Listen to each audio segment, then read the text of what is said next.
Hello, folks. I am Jerry Hicks, also known as the Dark Wolf. Please rise for the playing of the national anthem.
I pledge allegiance to the flag of the United States of America and to the republic for which it stands, one nation, under God, indivisible, with liberty and justice for all.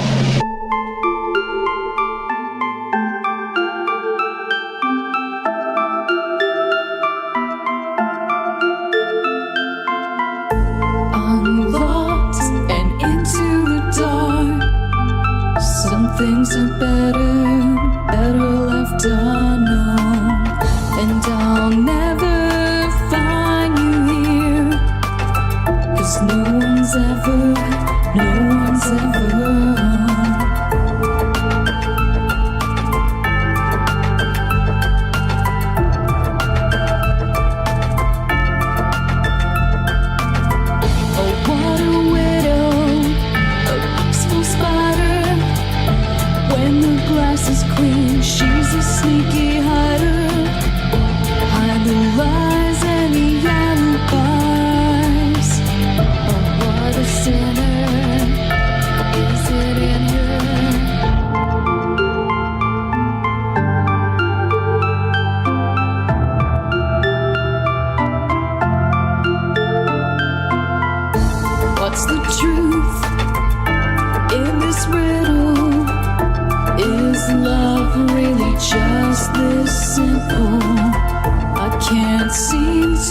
find my way in this world that never stays.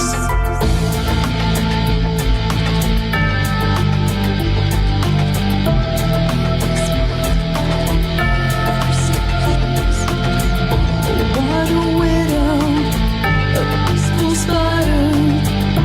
When the glass is clean, she's a sneaky hider. Hide the lies and the alibis. What a sinner, is it in her?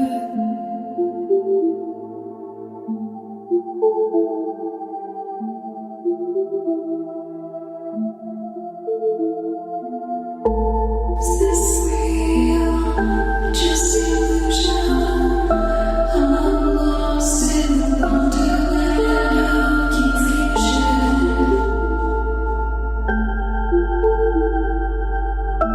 I'm lost in the wonderland of confusion. Is this real or just illusion?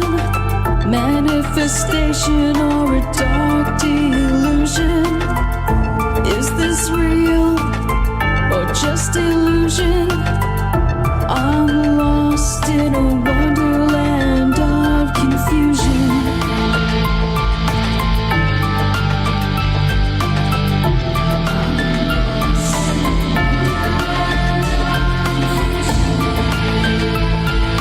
I think we all know if you lost in that wonderland.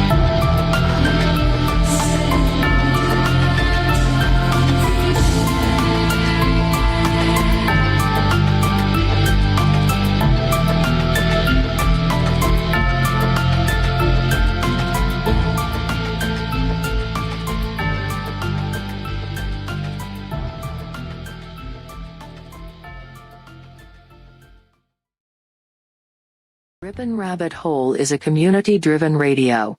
At times the community comments may reveal prejudices and other beliefs that we or our sponsors do not condone.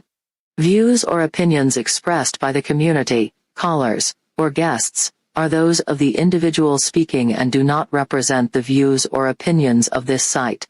Rippin' Common Sense content is intended for mature audiences only. Enjoy.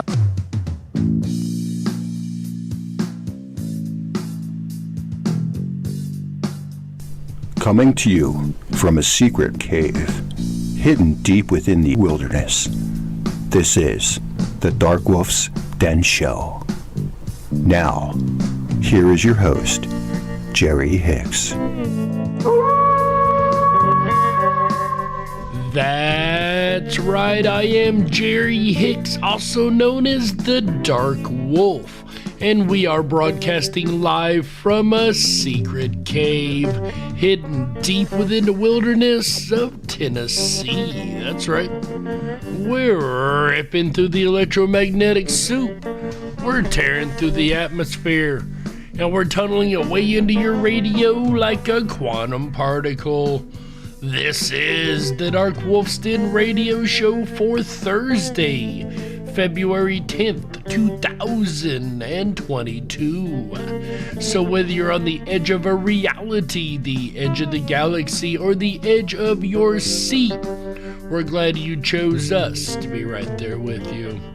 Folks, tonight we are going to be discussing a topic that is incredibly important for our day and age. And we're going to reflect on the times that this tactic of civil disobedience has been used to change laws in countries and across time. All that and more coming up here in just a moment, but first, let's go ahead and see who all we have in our YouTube chat rooms on the Rippin' Rabbit Hole and the DarkWolf's Den Show YouTube channels. Like JoJo's hanging out over here with us. Glad to see you, JoJo's, on the DarkWolf's Den Show channel, as well as Prairie Fire waving the checkered flag. Great to see you, Prairie Fire. It's fun hanging out with you backstage on the Rippin' Rabbit Hole lately. Glad to have you back there with us over in the Rippin' Rabbit Hole chat. Speaking of, on that YouTube channel. Oh, Darius Munchausen checking in with the hail at DarkWolf's Den Show. Hail, Darius. Glad to see you, my friend. Rippin' Rabbit Hole chat over here. Rippin' Rabbit himself, Mr. AJ, says, how yeah. That's right, AJ. Appreciate that. JoJo's waving in. I agree with AJ's statement here. JoJo's, love that profile pic you have there. The red, white, and blue really stands out. Errol Taylor, glad to see you hanging out with us again tonight. Maggie's Ace, a pleasure to have you along for the ride. Also, Awaken Activate, glad to see you back around. And Sandy B just came over from Raider's live stream, so I expect we will be seeing Raider in a matter of moments. Folks, real quick before we really get into the show, I would like to let you know that we have started a new show. This has been a pet project for a couple days now, about a week or so. We had that little head cold incident, so had to stop doing shows for a couple days, but this is a regular news show that we've been doing called Censored Freedom. We unfortunately are not able to put it on YouTube, as they don't deserve to host that show. Platforms more like BitChute or Rumble will be hosting this, as well as, of course, the rippinrabbithole.com, if you don't know. Really great to see every last one of you guys over here tonight. And whether you are listening over on the YouTube chat rooms and hanging out with us, or afterwards on BitChute or Rumble, we appreciate having every last one of you guys along for the ride. That's right. And before we can dive into the topic of civil disobedience, we have two more fun little segments we must do. The first of which we call Today in History. On on this day in 1942, Glenn Miller is awarded the first ever gold record for selling 1 million copies of the song Chattanooga Choo Choo. That's right.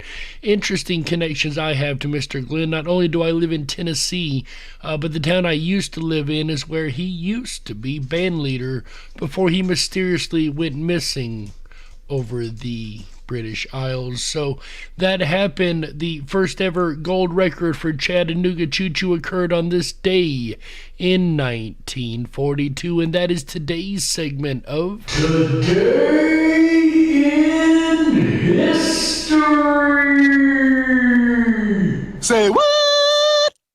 Our quote of the day today, ladies and gentlemen, comes from Thomas Sowell. He says, and I quote, "Social engineering, the art of replacing what works with what sounds good," end quote. And of course, we know there's been a lot of social engineering over the last couple years. Unfortunately, the engineering didn't work as well as they hoped it would. Anyway, that is today's segment of Say what?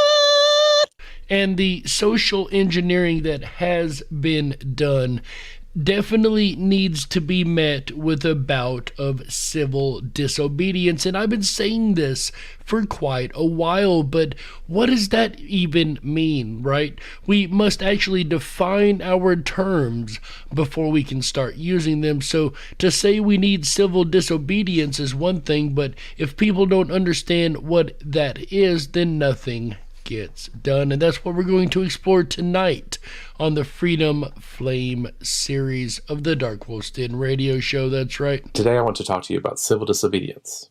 Sometimes people break the law in protest of a particular law or governmental policy. When such disobedience of the law nonetheless manifests respect for the overall rule of law, it is often known as civil disobedience. Now, historically, there are some instances of civil disobedience that we know very well. For example, Rosa Parks broke Chapter 6, Section 11 of the Montgomery City Code about obeying a bus driver. She did so in protest of that and other Jim Crow-era laws. But she did not challenge the overall legitimacy of the legal system or call for an overthrow of the government. Civil disobedience isn't about revolutionary actions. It's merely about getting the point across that the law in question is uncivil or unjust. This is how a law-breaking action can still manifest respect for the rule of law. The concept of civil disobedience raises two interesting philosophical questions. How could an act simultaneously break a law and manifest respect for the rule of law? Is there a way to distinguish permissible and impermissible acts of civil disobedience? The classic liberal answer to these questions was most famously articulated by John Rawls. And remember, when he speaks of liberals, he's not speaking of the modern-day communist, but what liberals actually meant. He characterized civil disobedience as an action done in a liberal democratic society with the aim of improving the terms of mutual cooperation within the society. Democracies are characterized by majority rule, and when all goes well, majority rule produces both stability and legitimacy for the law. And I'd like to point out real quick, we do not live in a democracy. We live in a republic under our Constitution. Well, we're supposed to. We actually live in an occupied state right now, but we're supposed to be a republic under our Constitution anyway. In political philosophy, such systems of government are said to be liberal to the extent that they protect the rights and liberties of individuals, even when these conflict with what the majority wants. Rawls thought that, even when all is going well in a liberal democracy, civil disobedience might sometimes be necessary for improving the law's protection of individuals' rights and liberties. This is because the majority doesn't always recognize the way in which particular laws infringe on individuals' rights, especially those of various minorities. When this happens, defenders of those rights should first engage in legal means of securing recognition and rectification of rights violations. And this could be any variety of minority groups, from a certain skin color to a gender, or even whether or not one takes part in an experiment, right? They should make speeches, sign petitions, lobby their political representatives, organize marches, etc. Which we have seen happening a lot across the world. However, when such means fail, Liberals think it is sometimes permissible to break the law in conscientious protest. For doing so could be the most civil option remaining for bringing one's society to recognize and rectify significant and systematic rights violations. As Rawls writes, by acting in this way, one addresses the sense of justice in the majority of the community and declares that in one's considered opinion, the principles of social cooperation are not being respected. His point is that in protesting in this way, one breaks a law, but one does so with the conscientious aim of improving the law. In this way, we could see Rosa Parks' illegal protest on the bus in Montgomery as aiming to get the government to improve the laws, but making them more just. Breaking a law to improve the law. It reminds me of something I heard a little while back. How much bad can you do and still do good? She broke a law with the conscientious aim of improving the law. Not all possible acts of civil disobedience are permissible, however. One could break a law with the conscientious aim of improving the law, but still go too far. Accordingly, liberals have attempted to identify various limits on the permissibility of civil disobedience. For instance, Rawls argues that acts of civil disobedience must be properly designed to make an effective appeal to the wider community, and he claims that there are various ways a protest could undermine this communicative function. This is his reason for insisting that civil disobedience be nonviolent. Now, I would like to reiterate this point very, very heavily. Civil disobedience is non-violent. Violence is not allowed. It also motivates his view that those engaged in civil disobedience should respect private property, submit openly to arrest, act in coordination with other oppressed groups, and ensure they don't undermine the stability of the overall rule of law. So, no undermining the stability of the rule of law. Absolutely no violence allowed. And openly submit to arrest. That's right, don't fight the police when they come to arrest you, because in civil disobedience, more likely than not, they will.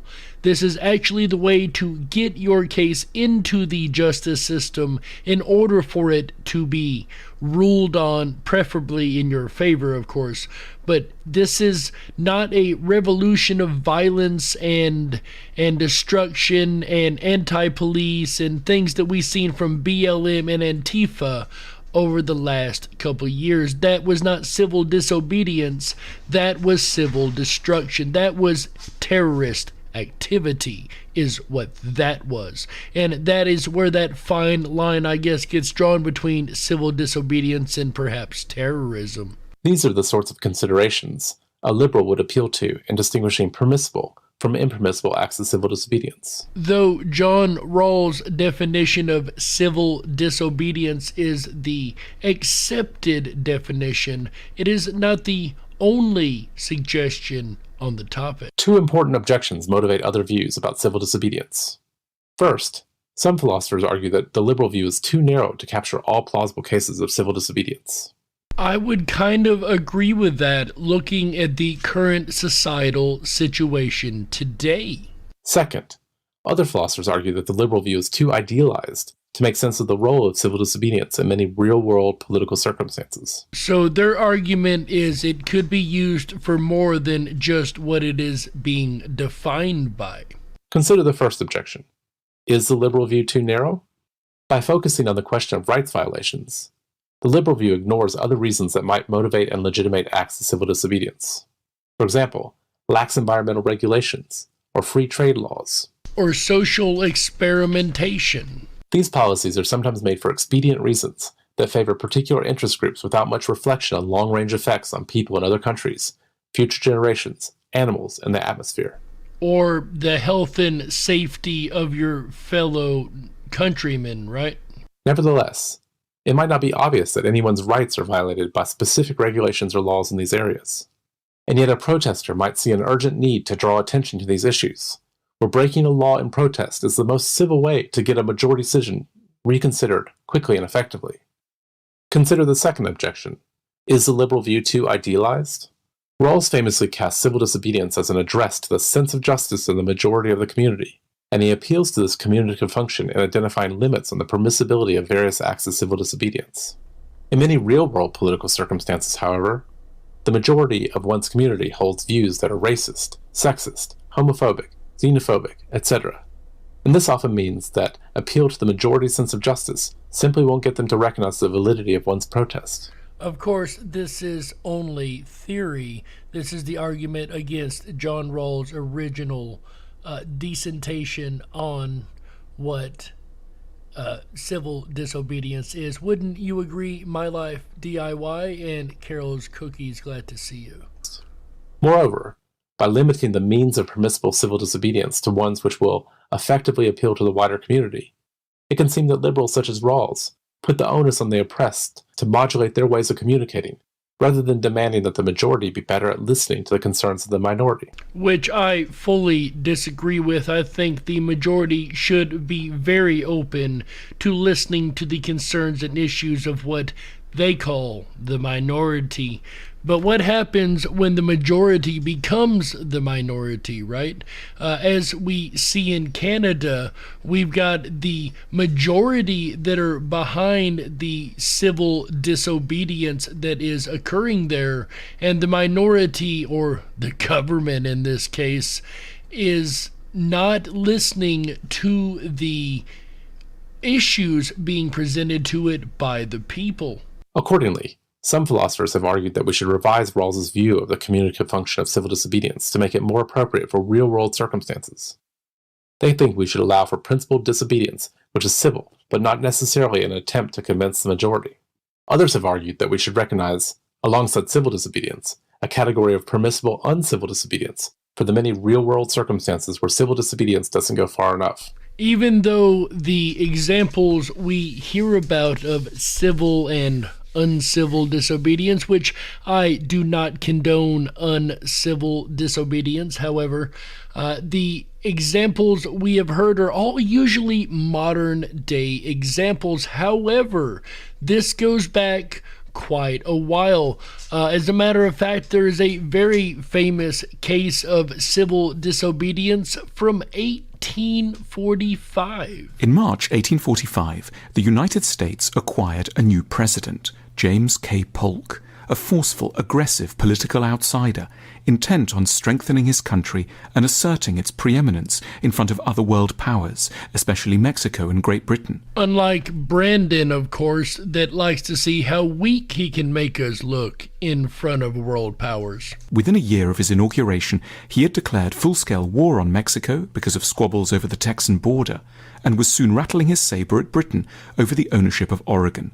To complete the picture, Polk was a vigorous defender of slavery, who dismissed the arguments of abolitionists as naive and sentimental. We know this, of course, would lead to the actions that occurred in Ripon, Wisconsin in 1854. Polk was a popular president, admired by many for his gung-ho manner, but a sizable minority of the citizenry disliked him intensely. One especially committed opponent was a writer from Massachusetts called Henry David Thoreau. Thoreau is now a canonical American literary figure, studied in every high school for his lyrical masterpiece, Walden. But there is another, more political side to Thoreau, now usually airbrushed out of his story, which came to the fore in relation to the president.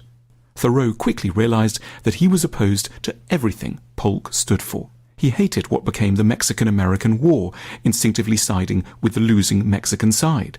He was wary of Polk's squabbles with Britain and was appalled by the administration's policy of hunting down and returning runaway slaves to their masters in the South. Thoreau's anger against his president found its impassioned expression in an essay he published in 1849, now known as Civil Disobedience. And in this Wolf's opinion, one of the most important documents ever written still to this day. At the heart of the essay is the question of what an honest citizen should do about a president he or she wholeheartedly opposes. The prevailing view was that because Polk had won a majority, those who were against him should now fall silent. It should, it was often said, be the duty of a good citizen to fold away their objections and just respect the will of the majority. Yeah, big difference between then and now. He was elected, ours was selected. But this was precisely the point Thoreau wished to probe and upturn. He suggested that true patriots were not those who blindly followed their administration. They were those who followed their own consciences. Now, if that doesn't sound very similar to what we see in today's world, I really don't know what does. Quite striking, the similarities, wouldn't you agree?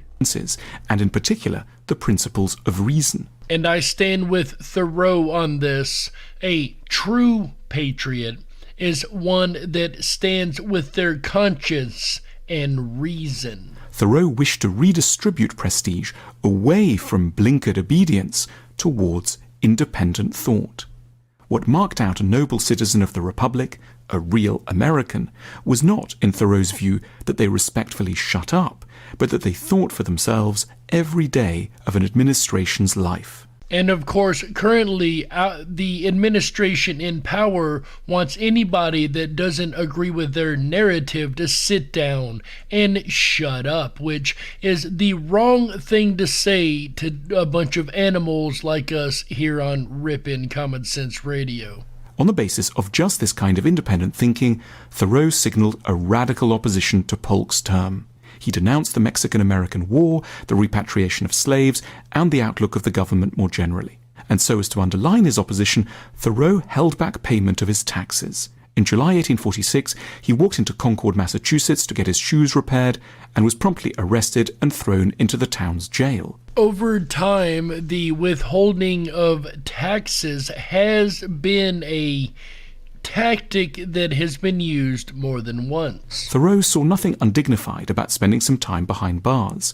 As he wrote, "Under a government which imprisons any unjustly, the true place for a just man is a prison."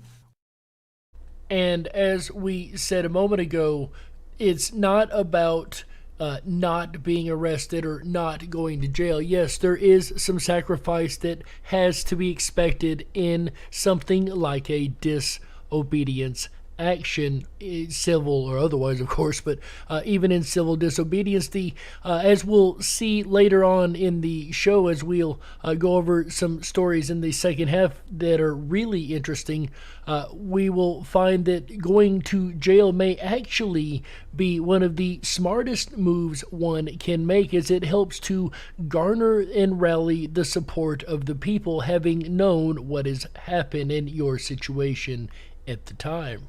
All machines have their friction, Thoreau admitted, but when injustice is too great, you should let your life be a counter-friction to stop the machine. When injustice becomes too great, you should let your life be a friction of justice to stop the machine of injustice. I really like that quote. Thoreau didn't advocate the non-payment of taxes as a rule, and in fact, a well-meaning aunt soon paid his bill. The non-payment was just one example of the many non-violent ways that a democratically elected government could and should be resisted whenever its actions veer into aggression or unreason. Does that count when your leader is demented and has declining cognitive function? Asking for a friend, of course. An election may settle who the president might be. Unless it's stolen. But it doesn't determine that everything the president does is right, or that one should simply do nothing until the next election. Above all, Thoreau hated political passivity. Sarcastically, he wrote, "There are thousands who are, in opinion, opposed to slavery and to the war, who yet, in effect, do nothing to put an end to them, who, esteeming themselves children of Washington and Franklin, sit down with their hands in their pockets and say that they know not what to do, and do nothing."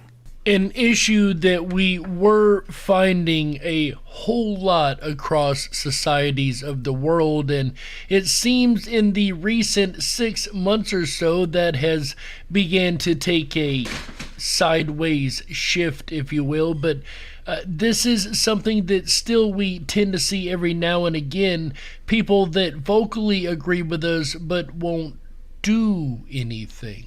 People that still use platforms like YouTube and Facebook and Twitter, right? People that don't seem to understand that these platforms are run by companies that don't care anything about their actual customers. This would not be Thoreau's way. How does it become a man to behave towards this American government today, I answer that he cannot without disgrace be associated with it. It would definitely be a disgrace to be associated with the Brandon regime, that's for sure. Thoreau argued that the citizen must never just resign his conscience to the legislation and put himself at the service of some unscrupulous man in power. Thoreau mocked that most legislators, politicians, lawyers, ministers, and office holders are as likely to serve the devil, without intending it, as God. Thoreau would not be such a servant. This most American of writers knew exactly whom it was right for him to serve, his own mind and conscience. To quote Jiminy Cricket, let your conscience be your guide. And I agree with Thoreau's saying that a real patriot stands on their consciousness and their reason, or in my opinion, I would like to add to that list, their morals. I stand heavily on my morals. When I was faced with discrimination to myself, or against myself, I should say, I stood up for what was right and did not go along with the injustices that were being formed upon me. Now, because of that, I lost the entire living situation that I had, which was a darn good living situation. I gave it all up in the name of morals and freedom and rights, and I would do it again in a heartbeat. I performed an example of civil disobedience. I was not violent. I was not mean. I was upset about it. I wouldn't say I was angry in the moment, but I did perform a act of civil disobedience against my employer, at which point my employer fired me. Once again, I don't even regret that a little bit, and I would not change a single thing I did. And neither would the folks coming up in the second half, as we are going to carry on with civil disobedience and speak of those that have been civilly disobedient over the years and the changes that have occurred because of it. All that and more coming up in the second half. My name's Jerry Hicks, also known as the Dark Wolf. This is the Darkwolf's Den Radio Show, exclusively on Rippin' Common Sense Radio Network, the Rippin' Rabbit Hole. We'll be right back with the second half after these messages. Stick around. Don't touch that dial. That's right. We gotta stoke the fires and run off the men in black. Don't touch that dial. We'll be right back.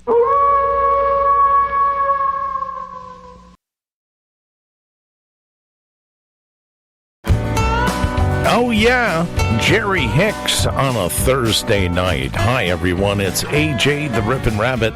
Are you enjoying tonight's Darkwolf's Den Freedom Flame series? I know I am. If you are, put your thumb in the air. If you're listening on YouTube, you can use a finger. Speaking of overreach of social media tech giants, it doesn't start or end with YT. Nope, there's another T. Stands for Twitter, and Twitter got us today. Officially, the Rippin' Rabbit Hole has been permanently suspended from Twitter. So you'll no longer be able to communicate with us through that platform. In the meantime, we have set up a Getter account, and we are actively building our profile over there. You can find us at Rippin' Rabbit Hole, no longer on Twitter. I posted a public service announcement down the rabbit hole earlier today, and it said, be very careful using the word freedom by some community standards around these big tech and social media companies. This word is quick to get you slapped, excommunicated, banned, shadow banned, suspended, and ultimately removed. But that's not the case over at our own privatized social media network at rippinrabbithole.com. Sign up for your exclusive backstage pass, and we will not subject you to any of those things. You'll be allowed to speak how you like in an unshadowbanned environment that is based on the word they try so much to suppress, freedom, in our community-generated press over at rippandrabbithole.com. I invite you to get signed up and enjoy all of the features we have to offer over there. Speaking of the rest of the weekend, here's a look at your program schedule ahead. I'll be here tomorrow night, Friday, February 11th, with a look at Lyceum. That's right, we're going to dive through the rabbit hole and explore the lost debate halls that used to exist all over the world, the Lyceum. And we're going to talk about that tomorrow night, starting at 7 p.m. Pacific, 10/9 Central, as all shows do. Then Saturday, February 12th, we'll dive down and explore the rabbit hole and the theory of the spirit. Just exactly what is the spirit? Where does it come from? And do we have team spirit? We're going to find out Saturday, February 12th, and then we'll end out the weekend right together with you Sunday night with a look at hypocrisy. Oh my, the hypocrisy is thick. We'll return you back to Jerry Hicks and the Darkwolf's Den, his Freedom Flame series on civil disobedience for tonight, Thursday, February 10th, 2022. You're listening to the Rippin' Common Sense Radio Network, the Rippin' Rabbit Hole.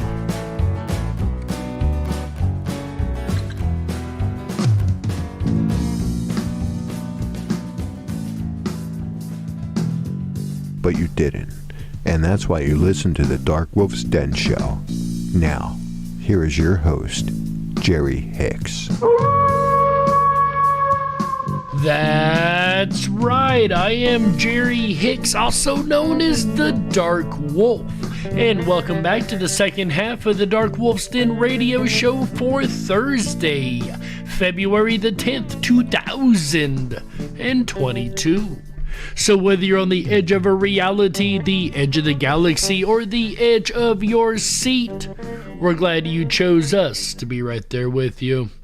Ladies and gentlemen, in the first half, we have went over the definition of civil disobedience and dug into one example from earlier in American history of 1845, but it isn't the only example. Of course, we also spoke of the Rosa Parks incident that occurred in the United States, but again, there's been so very, very many civil disobedient actions that have made true change in their societies. First up, we have the fight for women's suffrage in the UK in 1928. Says here, the British fight for women's suffrage, the legal right to vote, included groups from the women's labor movement and the moderate, non-confrontational National Union of Women's Suffrages Societies.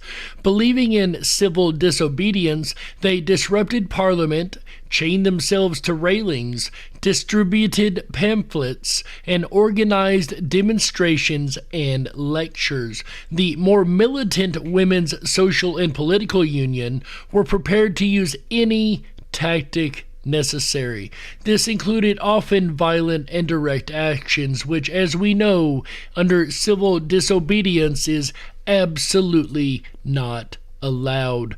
When arrested, suffragists offered further resistance by going on a hunger strike. This is where one refuses to eat until a change is made, suffering one's own health in the process. Although suffragettes are often portrayed as originating from the ruling class, thousands of brave working class women made huge personal sacrifices for their movement, their punishments often more barbaric than those of the higher societal standing. Not all women could afford to sacrifice. Many were breadwinners or worked long shift as servants or in factories, returning home to care for children. The 1918 Representation of the People Act granted women over the age of 30 the right to vote in Britain. Full suffrage, that is, the right to vote over the age of 21, in accordance with male voting, was passed in 1928. So their acts of civil disobedience eventually had the desired outcome. The Salt March, India, 1930. The 1882 SALT Act prohibited the people of India, while under British rule, from collecting, producing, or selling salt. The poor suffered most as they could not afford to buy the heavily taxed salt, a mineral vital for human metabolism in hot, humid climates. And of course, India is very close to the equator. Those who broke the law were imprisoned. Mahatma Gandhi left his ashram in Sabarmati on 12 March 1930 with 78 followers, to be joined by tens of thousands of others along the 240-mile march to the Arabian Sea. By lifting salt from the ground in the coastal town of Dundee on 6th April, he openly defied British law. Gandhi had mobilized the Satyagrahi, Lord forgive me those in India that I really messed that word up, a philosophy of truth-focused, non-violent, non-cooperation. As part of the civil disobedience movement, thousands more followed Gandhi's lead, with salt being made, bought, and sold illegally all across India. 60,000 peaceful protesters were arrested, including Gandhi himself, which raised further global awareness of the situation in India. The Salt March and the ensuing civil disobedience movement shook the foundations of the British Empire, one of the biggest empires of the world at one time, while providing a turning point on the road to Indian independence in 1947. It was a simple yet defiant act of civil disobedience by people of conviction and courage, taking a stand against a giant world power. So here is yet another example of how, using the right tactics, change can be enacted. Yet another example of this is in the segregation defiance in the USA in 1955 and 56. We all know of the Rosa Parks incident, but very few people know of the 15-year-old schoolgirl named Claudette Colvin, who became the first African American to refuse to give up her seat to a white woman on a bus in Montgomery, Alabama. Colvin stated she felt the hands of abolitionist Harriet Tubman and Sojourner Truth holding her down. She was dragged from the bus and subjected to sexist and racist behavior before being arrested and held in an adult jail. Following this arrest, Rosa Parks 9 months later for the same action would spark the political movement that led to the boycotting, and African American leaders across Montgomery began to lend their support afterwards. From December 5th, 1955 to December 20th, 1956, approximately 40,000 African Americans refused to travel on Montgomery buses. Although many chose to walk, carpools were organized, with the city's African American taxi drivers charging the same price as bus fare for the African American riders. So here you've got the numerous people in the city standing up for what is really right, opposed to what the supposed law is. In 1956, the U.S. Supreme Court declared segregation laws in Alabama to be anti-constitutional. The legal case which ended the boycott was partially built on the testimony of Miss Claudette Colvin, the original 15-year-old that originally refused to give up her seat. It was not until 1964, with Jim Crow laws overturned by the Civil Rights Act, that segregation was banned. And it seems like the heads of state now have tried to find a way to bring that back, which is what a lot of the current civil disobedience that we're seeing across the globe is due to. Gurindji tribal elder Vincent Lingari led 200 pastoral workers away from the privately owned Wave Hill cattle station in the Northern Territory of Australia in 1966. And this particular act would last till 1975 as a protest against low pay, poverty, and decades of abuse. The walk-off mob formed a new settlement of Deguragu. Okay, I do apologize, I just butchered another word. Deguragu, and I'm just going to go with that.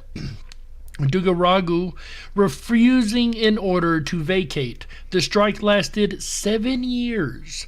Lingiari's continued lobbying of politicians galvanized the strike and gained support from non-Indigenous Australians. It was the precursor to lands rights legislation almost 10 years later in 1975 that a 3,300 square kilometer piece of Australian land was the first to be returned to the tribe. So time and time again in history, we find these many examples across the world of people using peaceful civil disobedience to get the acquired outcome that is necessary for society as a whole.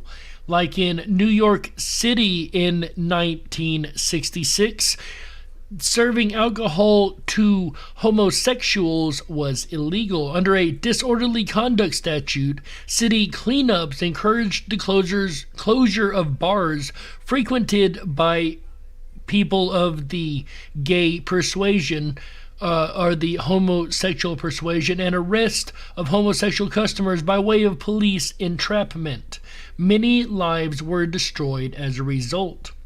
Dick Leish, a political figure in the fight for gay rights, accompanied by 3 friends from the Mattachine Society, John Trims, Randy Wicker, and Craig Rodwell, entered Julius's bar in Greenwich Village, declared themselves homosexuals, and asked to be served. This is thought to be the first organized act of civil disobedience by that community.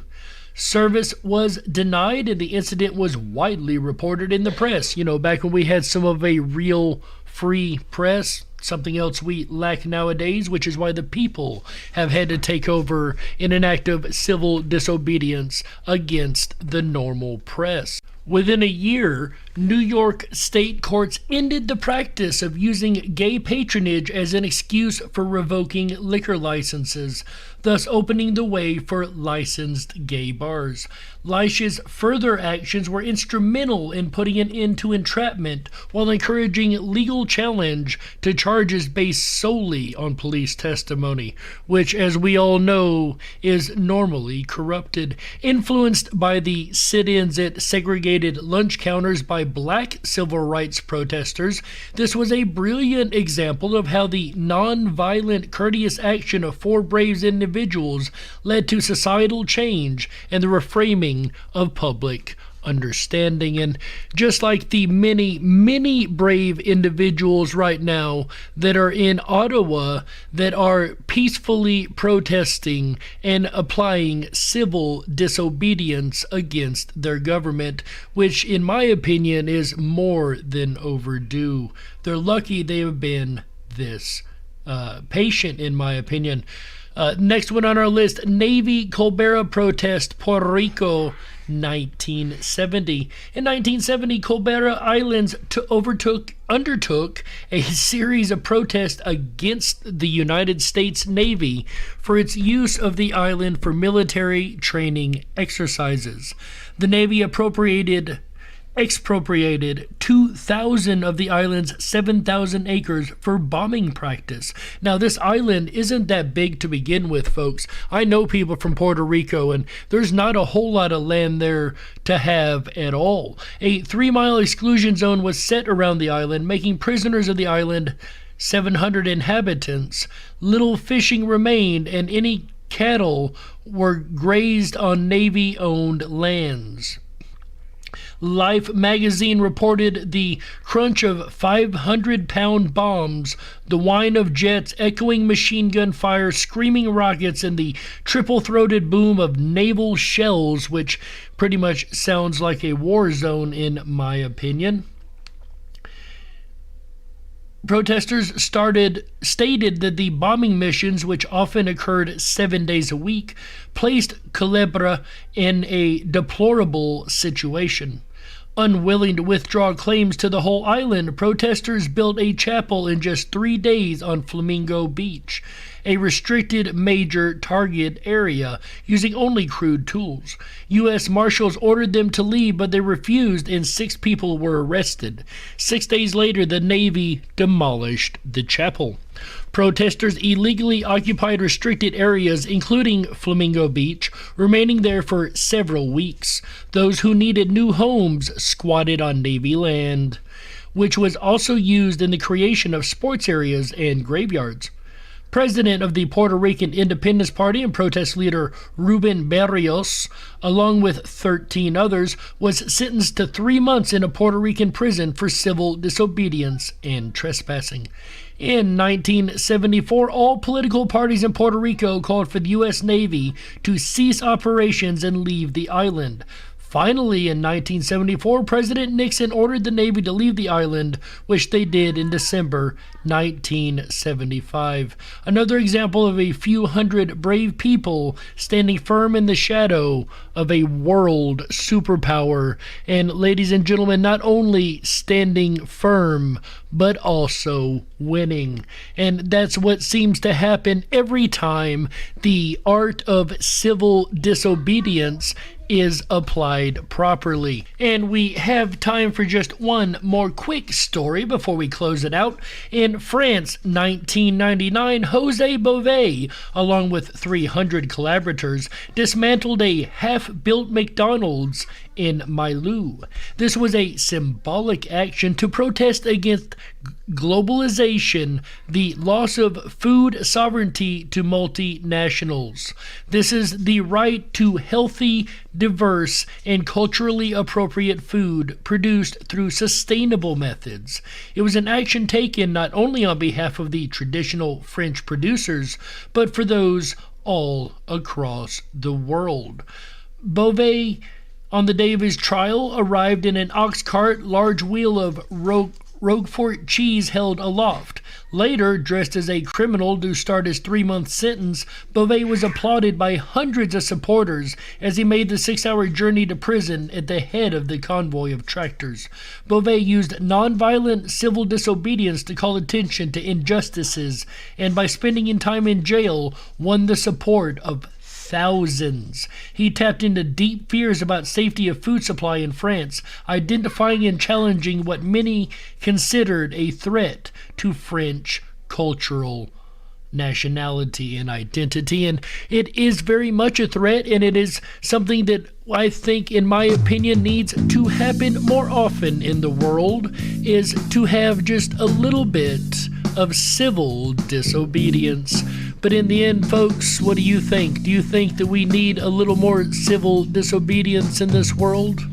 All you can do is look at the evidence, apply a little common sense, and you be the judge. We got to close it out. That's right, that's it for this episode of the Darkwolf's Den Radio Show for Thursday, February the 10th, 2022. So whether you're on the edge of a reality, the edge of the galaxy, or the edge of your seat, we're glad you chose us to be right there with you. Ladies and gentlemen, the Den might be closing for the last time this week, but don't you worry, we've got the weekend kicked off right, and the weekend fun has only just begun. Make sure you come back tomorrow, Friday, February the 11th, 2022, 7 p.m. Pacific, 10/9 Central on the Rippin' Rabbit Hole YouTube channel, the rippinrabbithole.com, Rippin' Common Sense Radio Network, for the Rippin' Rabbit Hole live show starring AJ the Rippin' Rabbit himself. He will on Friday be discussing the topic of Lyceum. I don't quite know what Lyceum is. I might have to go to school and take some lessons and be taught in a debatable fashion what that's all about. What do you guys think? He will let me know if I'm right or not tomorrow, Friday, February the 11th, 2022, 7 p.m. Pacific, 10/9 Central. If you don't know what it is, do make sure you come check it out. You might just be schooled on the topic. And then on Saturday, February 12th, 2022, also 7 p.m. Pacific, all shows on the network here. It starts at 7 p.m. Pacific, 10/9 Central. Well, most shows. I'll get to that here in just a moment. But make sure you stop in once again on Saturday, and as AJ the Rippin' Rabbit comes out with an episode, speaking of spirit. That's right. We talked about spirit last night, and every Wednesday night in our State of Mystery series. It's definitely a staple of that series, and we've learned a lot along the way, and I can't wait to hear what AJ's got to say on the topic tomorrow. He will be speaking about spirit Saturday, February 12th, 2022, 7 p.m. Pacific, 10/9 Central. Then on Sunday, February 13th, 7 p.m. Pacific, 10/9 Central, AJ the Rippin' Rabbit will be back to close the weekend out right with you as he discusses the topic of hypocrisy, action that has really started to run rampant in today's world, at least in my opinion. It's not hard to look around and see a large amount of hypocrisy going on, especially in the mainstream media. Not that any of that can actually be trusted, but make sure you come and hear what AJ's got to say. I won't be listening because I'm a hypocrite. I'm totally kidding. I'll be listening to every word on Sunday, February 13th, 2022, 7 p.m. Pacific, 10/9 Central.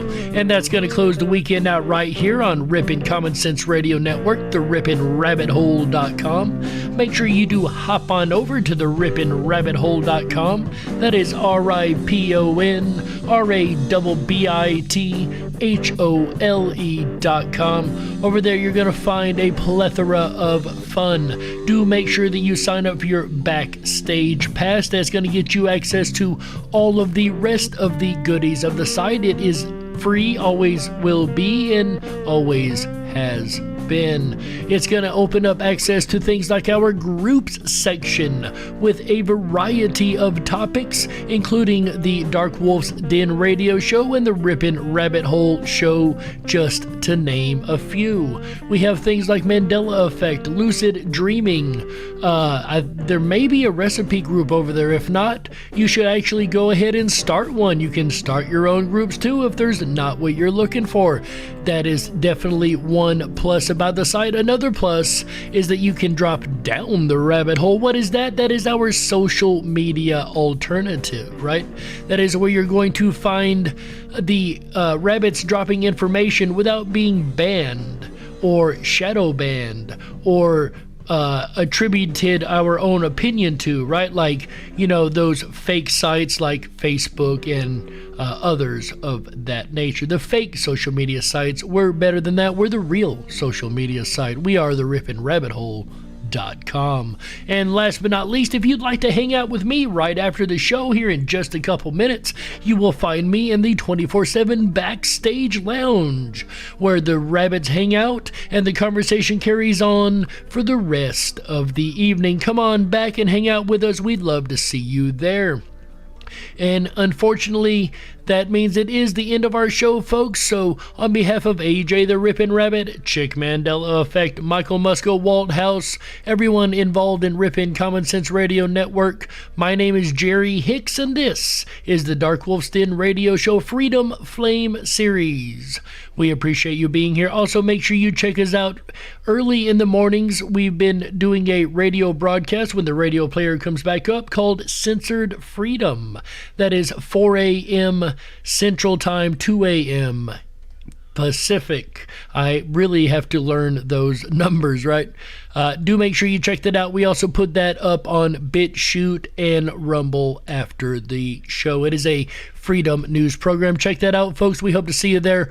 On behalf of all these folks, my name is Jerry Hicks, also known as the Dark Wolf. And remember, until next time, stay awake, but dare to dream. Good night, everybody. How? Yeah, that's right.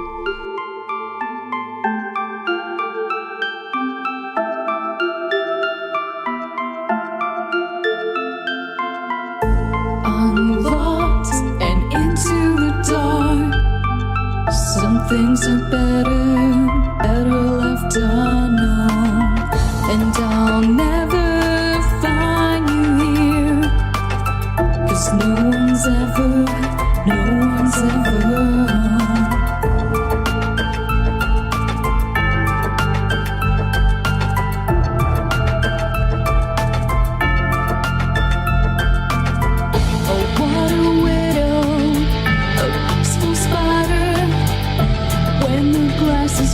she's a sneaky hider. Hide the lies and the alibis. Oh, what a sinner. Is it in her?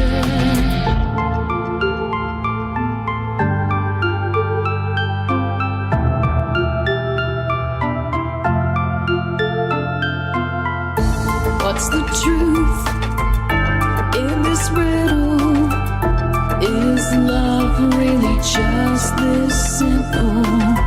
I can't seem to find my way in this world that never stays.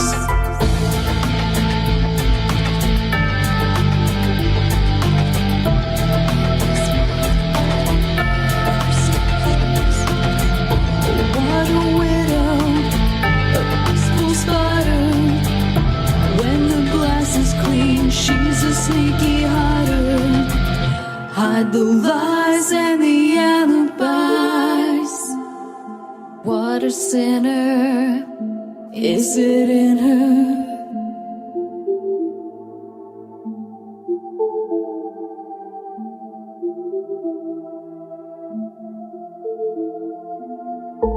Is this real? Just illusion? I'm lost in the wonderland of confusion.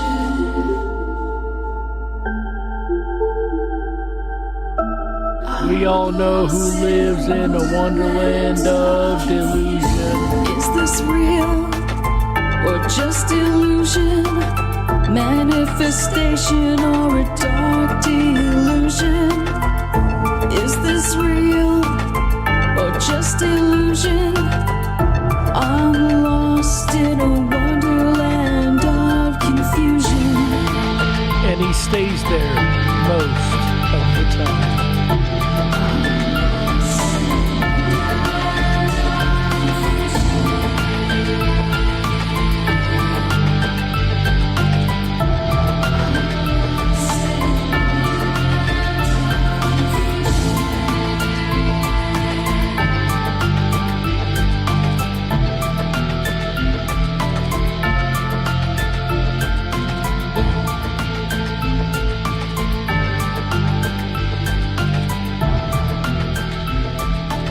Congratulations to Chick, the author or the voice you hear in this song.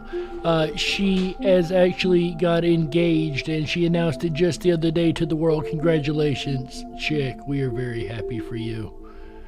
We'll see you guys next week unless you join us over on BitChute the rest of the week. You guys have a great night.